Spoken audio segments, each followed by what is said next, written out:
Seulement quelques mois qu'ils sont arrivés, que déjà une centaine de détenus devront prochainement être à nouveau transférés. Direction cette fois les prisons de Villefranche et de Saint-Quentin-Fallavier. Les opérations de désencombrement sont traditionnelles. Là, nous accélérons le phénomène de désencombrement en lien avec des possibilités sur Villefranche d'accueillir un certain nombre de détenus, étant donné qu'ils ne sont pas actuellement à 100% de leur capacité.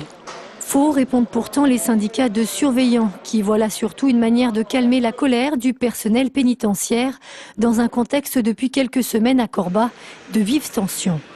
La seule réponse que l'administration a trouvée pour répondre de manière médiatique à ça, c'est désengorger la surpopulation pénale qu'on avait à Corba et aller la mettre dans d'autres établissements qui ont déjà une surpopulation carcérale galopante. Notre problème, nous, c'est de régler vraiment la problématique de Corba, c'est-à-dire un manque de personnel et des problématiques spécifiques.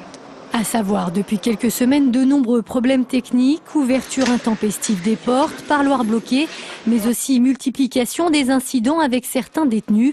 Présentée comme un modèle à son ouverture, la prison de Corba semble donc aujourd'hui à leurs yeux loin d'être une réussite. On devrait travailler dans de bonnes conditions.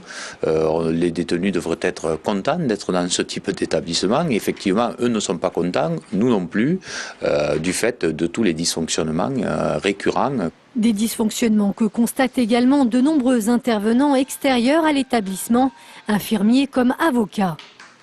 C'est une prison où on communique par interphone, il y a peu d'accès direct et de contact direct, et effectivement on peut se retrouver par moments dans des cas où il est long d'avoir accès à son détenu, de pouvoir parler avec lui.